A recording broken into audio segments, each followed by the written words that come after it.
हमारा कक्षा 12वीं का जो विषय चल रहा है वह है राजनीति विज्ञान और उसके प्रश्न बैंक को हम सॉल्यूशन के साथ सॉल्व कर रहे हैं। तो हमारा आज का जो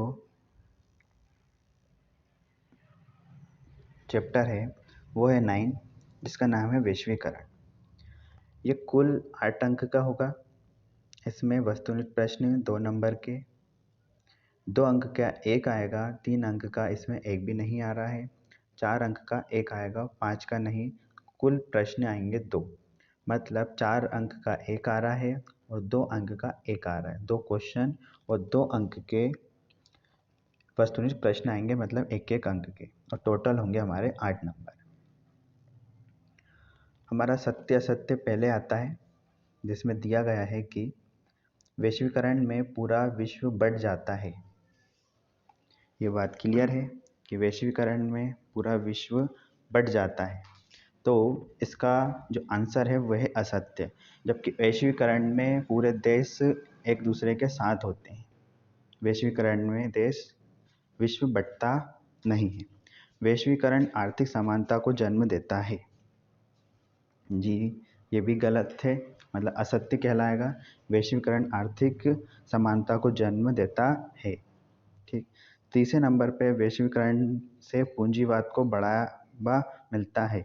सही बात है कि वैश्वीकरण से पूंजीवाद को बढ़ावा मिलता है, जिसमें दूसरे देशों से आयात निर्यात होता है तो पूंजीवाद भी बढ़ता है। हमारा पहला क्वेश्चन स्टार्ट होता है, जो कि 4th नंबर पे है। ये 2 अंक का है, जिसमें पूछा गया है कि वैश्वीकरण के उत्तरदायी कोई 2 कारण लिखिए। और इसी के अथवा में ये क्वेश्चन भी आ सकता है कि वैश्वीकरण को प्रेरित करने वाली 2 परिस्थितियाँ लिखिए। तो इसकी 2 परिस्थितियाँ लिखनी है जो वैश्वीकरण की उत्तरदायी हैं। तो पहला है प्रौद्योगिकी में हुए विकास, तथा दूसरा है जनसाधारण की सोच में विश्वव्यापी पारस्परिक जुड़ाव का बढ़ना। प्रौद्योगिकी में हुए विकास, प्रौद्योगिकी जो हमारे देश से दूसरे देश में बढ़ती जा रही है, उसका विकास होता है। और जनसाधारण की सोच में विश्वव्यापी पारस्परिक जुड़ाव को बढ़ावा मिलता है। तो ये हमारा 2 नंबर का एक क्वेश्चन है। हमारा जो दूसरा क्वेश्चन है, जो कि 5वें नंबर पे है, उसमें पूछा गया है कि वैश्वीकरण में कौन सा देश दूसरे एवं तीसरे स्थान पर है। तो क्रमशः जापान दूसरे स्थान पर एवं फिनलैंड तीसरे स्थान पर है। ये वैश्वीकरण में अपने दूसरे तीसरे स्थान पर रहते हैं। हमारा तीसरा क्वेश्चन, जो कि 6ठा है, उसमें पूछा गया है कि भारत और चीन को क्योटो प्रोटोकॉल की बाध्यताओं से छूट क्यों दी गई है। तो भारत और चीन को क्योटो न्यायाचार, मतलब प्रोटोकॉल की बाधाओं से विकासशील देश होने के कारण छूट दी गई है। विकासशील देश हैं, इस वजह से इनको छूट दी गई है। अब ये विकासशीलता के श्रेणी में है, विकसित देश भी श्रेणी में नहीं आए हैं। अब हमारे क्वेश्चन बड़े होंगे, जो कि वहाँ 4 नंबर के तौर पे आता है। ठीक है। प्रश्न क्रमांक ये 7 होगा, जिसमें पूछा गया है कि वैश्वीकरण के गुण दोष को समझाइए। प्रश्न में सिर्फ गुण पूछे हैं, इसलिए हमने सिर्फ गुण को लिया गया है। तो वैश्वीकरण के जो गुण होते हैं वो निम्न प्रकार हैं। 20वीं सदी के अंतिम चौथाई दशक में विकसित वैश्वीकरण की अवधारणा में मुख्य रूप से निम्नलिखित गुण विद्यमान हैं। 20वीं सदी की बात हो रही है और अंतिम चौथाई दशक की बात हो रही है, जिसमें पहला आता है, ये अवधारणा आर्थिक क्षेत्र में प्रतिस्पर्धा को बढ़ाकर वस्तुओं के मूल्य कम कराने में सहायक सिद्ध होती है, जिससे आप उपभोक्ता को अधिक फायदा पहुंचाता है। इसका अर्थ यह है कि जो ये अवधारणा है, इसके जो गुण में आती है, वे क्षेत्र के प्रतिस्पर्धा को बढ़ाकर वस्तुओं के मूल्य कम करने में सहायक सिद्ध होती है। प्रतिस्पर्धा को बढ़ा देते हैं, जिससे वस्तु के मूल्य में कम कराने में सहायक सिद्ध होगी। जैसे कि 2 व्यापारी किसी चीज़ को आयात निर्यात कर रहे हैं तो वे चाहेंगे कि हमारा सामान कम दाम में जाए और ज़्यादा से ज़्यादा वो बिके, तो प्रतिस्पर्धा बढ़ेगी और जो मूल्य होगा वो कम होगा, जिससे आम उपभोक्ता को अधिक फ़ायदा पहुंचता है। तो हमको क्वालिटी के अनुसार और उसके मूल्य के अनुसार आयात निर्यात करने में फ़ायदा पहुंचता है और हम उसको खरीद सकते हैं। दूसरे नंबर पर आता है वैश्वीकरण की वजह से एक ही वस्तु के विभिन्न उत्पादक मैदान में कूद पड़े हैं, जिससे उपभोक्ताओं को विभिन्न विकल्पों में से श्रेष्ठ उत्पादन चुनने की आज़ादी मिल जाती है। वैश्वीकरण की वजह से मतलब दूसरे देशों में आयात निर्यात करने की वजह से वस्तु के विभिन्न उत्पादक मैदान में कूद पड़े, मतलब एक ही वस्तु अलग अलग क्वालिटी अलग अलग मूल्य में प्राप्त हो सकती है, जिससे हमारे लिए बहुत सारे विकल्प उपलब्ध हो गए हैं और उसमें से हम श्रेष्ठ उत्पादन चुनने की आज़ादी मिल जाती है। हमें जो श्रेष्ठ लगता है, जिसका मूल्य सही लगता है, हम वे सामान को ले सकते हैं, खरीद सकते हैं। तीसरे पॉइंट पे आता है प्रतिस्पर्धा की वजह से देश में उपलब्ध आर्थिक संसाधनों का भली भांति उपयोग हो जाता है, जिसके फलस्वरूप आर्थिक प्रगति की गति में तेजी आ जाती है। प्रतिस्पर्धा की वजह से, कंपटीशन की वजह से देश में उपलब्ध आर्थिक संसाधनों की भली भांति उपयोग हो जाता है। देश में उपलब्ध जो आर्थिक संसाधन होंगे उनका भली भांति उपयोग किया जाएगा, जिसके फलस्वरूप आर्थिक प्रगति की गति में तेज आ जाती है। चौथा पॉइंट कहता है कि वैश्वीकरण का एक गुण ये भी है कि इसमें राष्ट्रीय उद्योगों की वैदेशिक संबद्धता में बढ़ोतरी होती है, जिससे अंतर्राष्ट्रीय व्यापार बढ़ाने में मदद मिलती है। वैश्वीकरण का एक गुण ये भी है कि इसमें राष्ट्रीय उद्योगों को वैदेशिक संबद्धता में बढ़ोतरी होती है। वैदेशिक तौर पर हमारे सामान में बढ़ोतरी होती है, जिसमें अंतर्राष्ट्रीय व्यापार बढ़ाने में मदद मिलती है। तो इस प्रकार वैश्वीकरण के गुण हैं वो क्लियर हुए हैं, ये जो कि हमारा प्रश्न बैंक का क्वेश्चन है और आईएमपी है।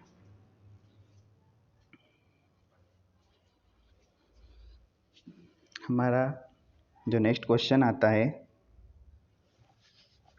वैश्वीकरण में प्रौद्योगिकी का क्या योगदान है, तो इसको हमको क्लियर करना है, जिसमें बताया गया है कि हम प्रौद्योगिकी को इसमें क्लियर कर लेंगे कि वैश्वीकरण में प्रौद्योगिकी का क्या योगदान है।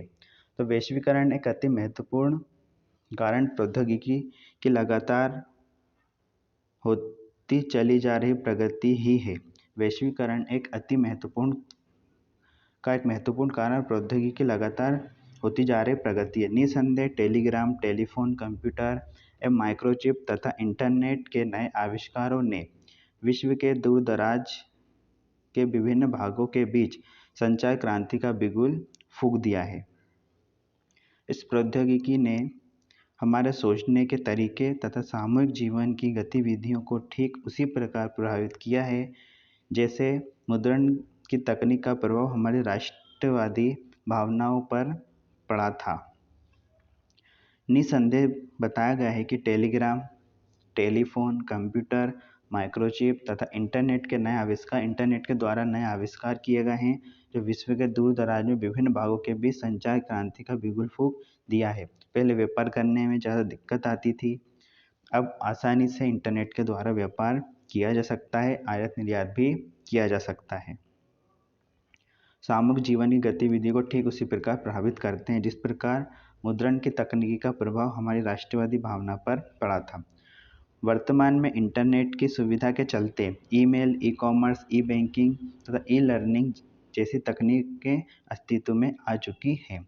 इंटरनेट बड़ा है, हम सभी को ज्ञात है, जिसके चलते electronic mail, electronic commerce, electronic banking, electronic learning जैसी तकनीक अस्तित्व में आ चुकी है। हम मेल कर सकते हैं, सामान खरीद सकते हैं, बैंकिंग का काम कर सकते हैं, कुछ पढ़ाई कर सकते हैं, जैसे कि अभी हम पढ़ रहे हैं, ई लर्निंग के तौर पर आता है। इनके द्वारा कुछ पलों में विश्व के एक हिस्से से दूसरे हिस्से में पत्राचार तथा व्यापार किया जा सकता है। व्यापार भी कर सकते हैं, बातचीत भी कर सकते हैं और बहुत से उपयोगी काम कर सकते हैं। नवीन बाजार खोजने तथा ज्ञान के नए स्रोत खोजना आज अत्यधिक सरल हो गया है। ज्ञान के नए स्रोत खोजना, बहुत सारी चीज़ें इंटरनेट पर उपलब्ध हैं, आज अत्यधिक सरल हो गया है। अंत में कहा जा सकता है कि प्रौद्योगिकी तथा विशेष रूप से सूचना प्रौद्योगिकी ने वैश्वीकरण की प्रक्रिया को आसान, तेज तथा व्यापक बना दिया है। इसका अर्थ यह है कि विशेष रूप से सूचना से बात करने से हम व्यापार अच्छे से कर सकते हैं। एक देश से दूसरे देश में अब सूचना बहुत जल्दी पहुंचा सकते हैं इंटरनेट के माध्यम से, जिसमें हमको व्यापार करने में आसानी होती है।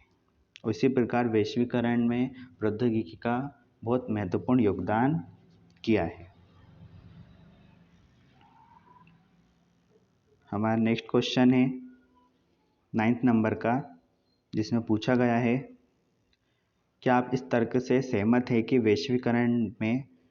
वैश्वीकरण से सांस्कृतिक विभिन्नता बढ़ रही है?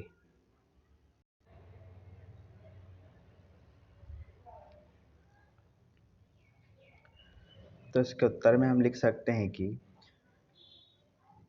वैश्वीकरण के सांस्कृतिक प्रभाव से स्पष्ट है कि इसमें सांस्कृतिक समरूपता एवं सांस्कृतिक विभिन्नता दोनों ही प्रवृत्तियां देखने को मिलती है। वैश्वीकरण की वजह से शक्तिशाली देशों की पाश्चात्य संस्कृति विकासशील देशों में अपनी जड़ें फैलाती जा रही है। पाश्चात्य संस्कृति के तत्व विश्वव्यापी स्वरूप लेते जा रहे हैं। बर्गर, पिज्ज़ा, कारें, जींस एवं पाश्चात्य पहनावा इत्यादि अमेरिकी जीवन शैली को अन्य देश ग्रहण कर रहे हैं।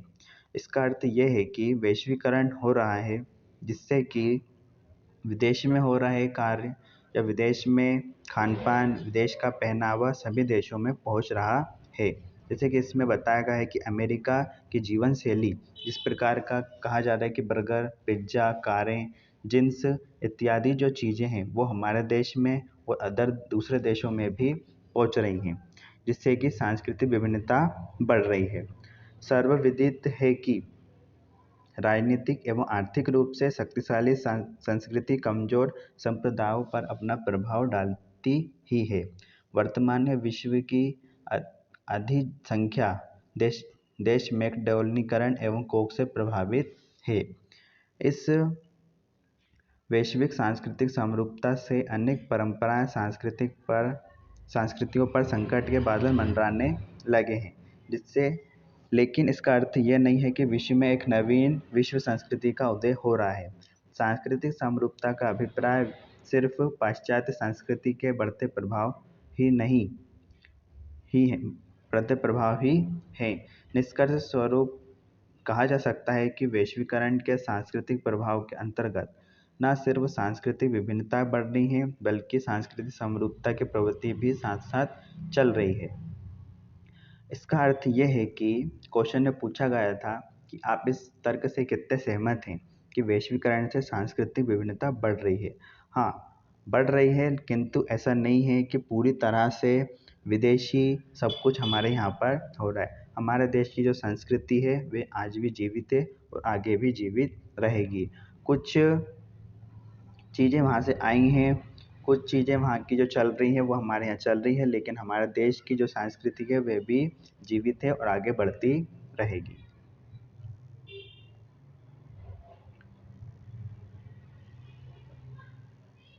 हमारा 10वां क्वेश्चन जो है उसमें पूछा गया है कि भारत में वैश्वीकरण अथवा भूमंडलीकरण का मूल्यांकन कीजिए।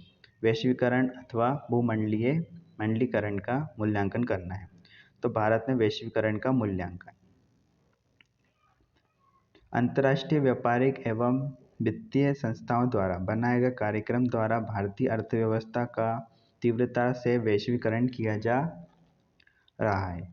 देश में उदारीकरण तथा निजीकरण सहित आर्थिक सुधारों के अन्य कार्यक्रम भी लागू किए जा रहे हैं।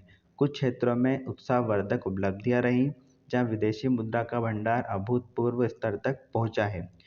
वहीं निर्यात में भी वृद्धि हुई है। हालांकि हाल में कुछ ही वर्षों में निर्यात एवं कृषि की विकास दरों में गतिरोध उत्पन्न हो गया, जिससे विदेशी व्यापार का घाटा बढ़ने लगा है। अर्थ इसका ये है कि अंतर्राष्ट्रीय व्यापारिक एवं वित्तीय संस्थाओं द्वारा बनाए गए जो कार्यक्रम बनाए थे, वे भारतीय अर्थव्यवस्था के तीव्र से वैश्वीकरण किया जा रहा है, मतलब बहुत जल्दी से वैश्वीकरण हो रहा है। देश में उदारीकरण तथा निजीकरण भी हो रहा है। उदारीकरण सहित आर्थिक सुधारों के अन्य कार्यक्रम भी लागू किए जा रहे हैं। कुछ क्षेत्रों में उत्साहवर्धक उपलब्धियां भी प्राप्त हुई हैं, जहां विदेशी मुद्रा का भंडार अभूतपूर्व स्तर तक पहुंचा है। विदेशी मुद्रा का जो भंडार है वो बहुत आगे पहुंच चुका है। वहीं निर्यात में भी वृद्धि हुई है। हम जितना सामान यहाँ से भेज रहे हैं उतना मतलब निर्यात जो कर रहे हैं वो भी बहुत ज़्यादा हो रहा है और आयात भी बहुत ज़्यादा हो रहा है। हाल ही कुछ वर्षों में निर्यात एवं कृषि के विकास दरों में गतिरोध उत्पन्न हुआ है, जिससे विदेशी व्यापार का घाटा बढ़ने लगा है। कृषि में और निर्यात में कुछ कमी आई है, जिससे विदेशी व्यापार का घाटा बढ़ने लगा है। आगे बताते हैं कि वैश्वीकरण के फलस्वरूप विदेशी ऋण पर निर्भरता में कमी हुई है तथा विदेशी पूंजी निवेश बढ़ा है। मतलब वैश्वीकरण के फलस्वरूप विदेशी ऋण पर निर्भरता में कमी हुई है। विदेशी ऋण, जैसे कि हम ऋण लेते हैं, वो विदेशी ऋण मतलब विदेश से ऋण लेना, तो उसकी निर्भरता कम हो गई है तथा विदेशी पूंजी निवेश बढ़ा है। हम वहाँ पे ज़्यादा निवेश कर रहे हैं। हालांकि ब्राज़ील तथा चीन की अपेक्षाकृत ये काफ़ी कम है। भारत देश के द्वारा जो निवेश किया जा रहा है फिर ब्राज़ील और चीन के अपेक्षाकृत ये काफ़ी कम है। भारत में प्रौद्योगिकी के स्तर का उच्चीकरण हुआ है तथा ये आशंका निर्मूल सिद्ध हुई है कि बहुराष्ट्रीय कंपनियां देश की अर्थव्यवस्था पर कब्जा जमा लेंगी। भारतीय अर्थव्यवस्था के कुल निवेश में विदेशी पूंजी निवेश का कुल हिस्सा सिर्फ 3% है। मतलब बहुराष्ट्रीय कंपनी जो है वो देश की अर्थव्यवस्था पर कब्जा जमा लेंगी। आशंका होती है इस प्रकार की। भारतीय अर्थव्यवस्था के कुल निवेश में विदेशी पूंजी निवेश का कुल हिस्सा सिर्फ 3% ही है।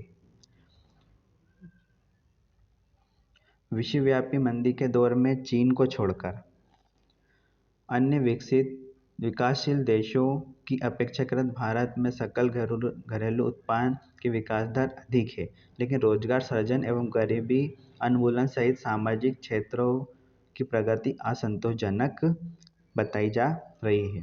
जिस प्रकार विश्व मंदी के दौर में चीन को छोड़कर अन्य विकासशील देशों की अपेक्षाकृत भारत के सकल घरेलू उत्पाद मतलब अपने देश के अंदर ही उत्पादन जो होता है उसे सकल घरेलू उत्पाद कहा जाता है कि विकास दर अधिक है, मतलब ज़्यादा अधिक हो रहा है, लेकिन रोजगार सृजन में गरीबी उन्मूलन सहित सामाजिक क्षेत्र की प्रगति असंतोषजनक है। आगे बताया जा रहा है कि भारतीय उपभोक्ता में क्रय शक्ति की कमी की वजह से उनकी मांग की पूर्ति नहीं हो पा रही है अतः आर्थिक सुधारों को संतुलित करते हुए इस प्रकार लागू करना होगा जिससे कि रोजगार एवं क्रय शक्ति में भी बढ़ोतरी हो तथा गरीब वर्ग को भी आर्थिक सुधारों का अत्यधिक लाभ मिल सके। मतलब भारतीय उपभोक्ता की क्रय शक्ति की कमी की वजह से उनकी मांग की पूर्ति नहीं हो पा रही है अतः आर्थिक सुधारों को संतुलित करते हुए इस प्रकार लागू करना होगा, मतलब कुछ चेंजेस करना होगा जिससे कि रोजगार एवं क्रय शक्ति में बढ़ोतरी हो तथा गरीब वर्ग को अधिक सुधारों के अधिक लाभ मिल सके।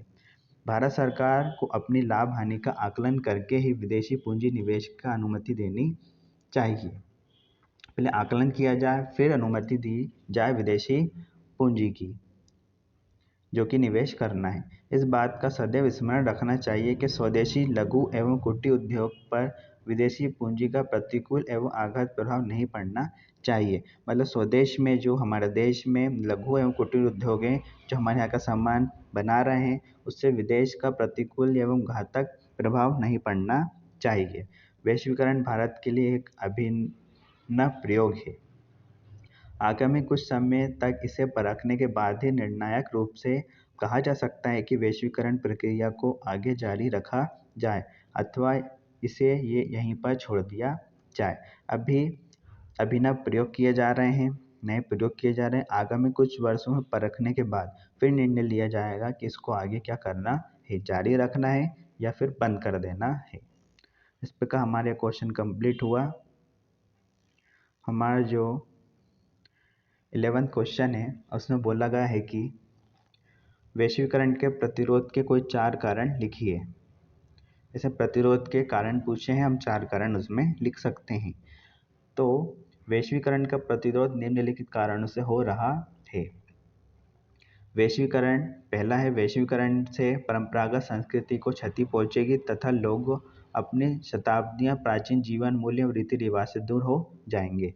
ये बात एक सत्य के तौर पे कह सकते हैं कि वैश्वीकरण से परंपरागत जो संस्कृति है उसको क्षति मतलब नुकसान पहुंचेगा और लोग अपने पहले की जो जीवन है, प्राचीन जीवन का मूल्य एवं रीति रिवाज से दूर हो जाएंगे। वैश्वीकरण का एक ये नेगेटिव पॉइंट है।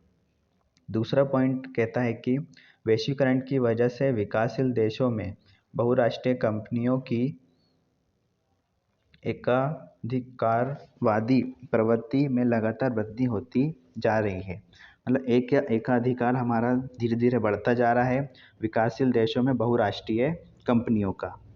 तीसरा, वैश्वीकरण की प्रक्रिया का लाभ अधिकांश जनसाधारण तक नहीं पहुंच पाया है।